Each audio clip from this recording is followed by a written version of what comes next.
Assalamualaikum warahmatullahi wabarakatuh. Sebelumnya perkenalkan, nama saya Rifat dengan NIM A121231168 dari kelas L. Pada video kali ini saya akan menjelaskan materi-materi profesi kependidikan selama 1 semester. Materi yang pertama yaitu pengantar profesi. Pada materi ini kami mempelajari yang pertama memahami pengertian dari profesi. Jadi profesi adalah pekerjaan dengan keahlian khusus, pendidikan formal dan kode etik. Yang kedua, kami mempelajari membedakan istilah profesi, profesional, profesionalisme dan profesionalitas. Jadi profesi yaitu pekerjaan tertentu, sedangkan profesional orang yang bekerja sesuai standar profesi. Profesionalisme yaitu sikap dan komitmen kerja, dan yang terakhir profesionalitas yaitu kualitas kemampuan profesional. Dan yang ketiga, kami mempelajari tentang menjelaskan karakteristik dan syarat seorang profesi. Jadi karakteristik dan syarat profesi ialah keahlian, kode etik, tanggung jawab, dan standar kompetensi. Dan yang terakhir menjelaskan ciri-ciri dan syarat-syarat profesi guru. Materi yang kedua yaitu profesi guru.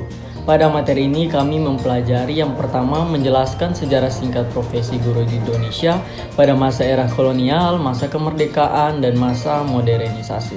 Yang kedua, memahami tugas dan fungsi seorang guru. Jadi tugas utama seorang guru yaitu mendidik, mengajar, melatih, menilai, dan mengevaluasi peserta didik.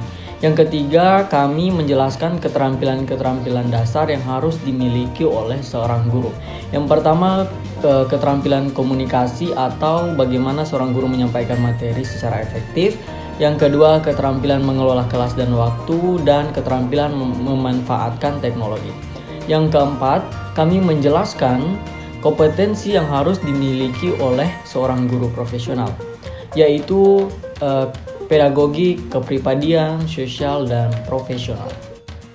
Yang ketiga yaitu komponen sistem pendidikan guru profesional. Dalam materi ini kami mempelajari yang pertama komponen-komponen dalam sistem pendidikan di Indonesia. Yang pertama, peserta didik fokus utama dalam proses kependidikan.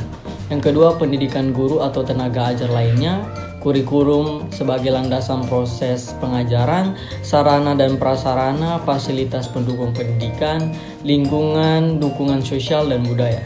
Materi yang kedua yaitu komponen-komponen dalam sistem pendidikan profesi guru. Yang pertama, kurikulum pendidikan profesi guru atau PPG, dosen dan fasilitator sebagai pendamping pembelajaran, teori dan praktik, LPTK atau Lembaga Pendidikan Tenaga Kependidikan, institusi penyelenggara PPG, dan program praktik atau magang, dan yang terakhir sertifikasi. Materi yang keempat yaitu model-model pre-service pendidikan guru. Dalam materi ini kami mempelajari yang pertama model konkuren atau pendidikan pedagogik dan penguasaan materi dilakukan secara bersamaan. Kelebihannya pengalaman praktik dini dan efisiensi waktu. Kekurangannya beban akademik lebih tinggi dan fokus kurang optimal. Yang kedua, model konsekutif atau pendidikan pedagogik dilakukan setelah penguasaan materi pada suatu bidang studi. Kelebihannya itu penguasaan materi lebih mendalam, pelatihan pedagogik lebih fokus. Kekurangannya kurangnya pengalaman integrasi teori dan praktik sejak awal. Dan yang ketiga, perbandingan model antara konkuren dengan konsekutif. Yang pertama konkuren paralel, durasinya lebih singkat, teori praktiknya langsung terintegrasi. Dan konsekutif bertahap, durasinya lebih lama dan penguasaan materinya lebih kuat. Dan yang terakhir yaitu pengaruh terhadap profesionalitas guru. Yang pertama model konkuren, jadi kesiapan praktik lebih baik, integrasi teori materi. Sedangkan model konsekutif materi lebih mendalam, pedagogik lebih spesifik, dan profesionalitas ideal, jadi penguasaan materi, keterampilan pedagogik, adaptasi, dan reflektif.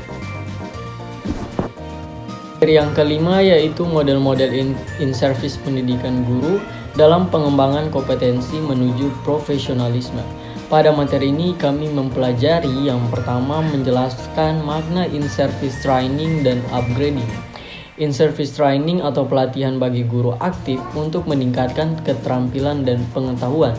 Sedangkan upgrading yaitu peningkatan kualifikasi atau sertifikasi guru.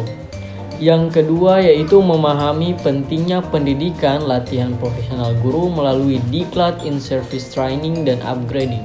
Nah, pada materi ini kami melakukan penelitian terhadap jurnal, dan jurnal yang saya teliti yaitu In-Service Training Governance in Elementary School in Indonesia.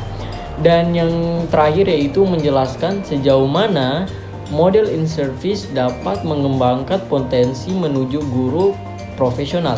Pada materi ini kami membuat sebuah roadmap dan mengidentifikasi kebutuhan, perancangan, program pelaksanaan, mentoring, dan evaluasi.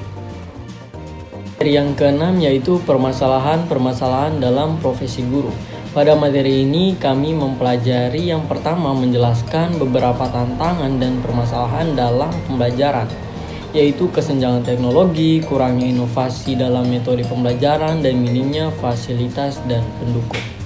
Yang kedua, kami mempelajari menjelaskan penting dan sulitnya program pendidikan guru, membutuhkan interogasi teori, praktik, dan kompetensi, dan kompleksitas mencetak guru profesional yang adaptif. Yang ketiga, memahami konseptualisasi ilmu pengetahuan untuk pembelajaran, memahami keterkaitan antara teori, praktik, dan kurikulum, dan mampu menyampaikan konsep secara efektif kepada siswa. Dan yang keempat, menjelaskan sistem penilaian dalam program pendidikan guru, evaluasi berbasis kompetensi yaitu pedagogik, profesional, sosial, dan kepribadian, dan penilaian proses dan hasil pembelajaran calon guru. Dan yang kelima, menjelaskan pentingnya pekerjaan kependidikan sebagai profesi. Jadi berperan dalam mencetak generasi bangsa memerlukan dedikasi keahlian dan standar profesional yang tinggi. Materi yang terakhir yaitu pengembangan pendidikan guru profesional. Pada materi ini kami mempelajari menganalisis profesionalisme guru di Indonesia dan negara lain. Contohnya itu negara Jepang. Yang pertama, profesionalisme guru di Indonesia. Tantangannya itu kurangnya pelatihan berkelanjutan, kesenjangan teknologi, dan fasilitas.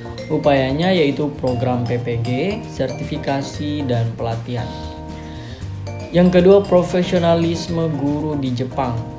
Jadi guru di Jepang fokus terhadap listen study untuk pengembangan kompetensi, pelatihan intensif sebelum dan selama mengajar, dan standar guru wajib reflektif dan terus belajar.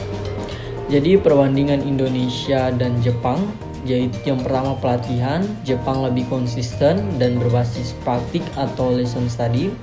Sedangkan Indonesia itu sertifikasi, yaitu Indonesia fokus pada program PPG dan sertifikasi.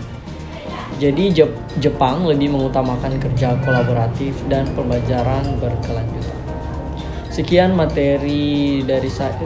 penjelasan materi dari saya selama 1 semester mata kuliah profesi kependidikan. Saya akhiri. Wassalamualaikum warahmatullahi wabarakatuh.